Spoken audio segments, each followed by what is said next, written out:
Cerita saka manca déning Turyo Ragil Putra. Ing papan sarwa salju aku ngangen-angen lawang gubuk binuka.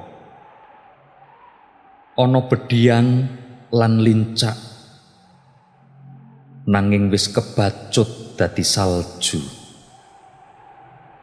Guritan apa dene kekarepan nglinthing bareng tumiyupe angin. Nunjem tom perih sakdawane wengi. Kang mangka ing ngisor salju pinendhem candhi sing durung kober kababar unine prasasti.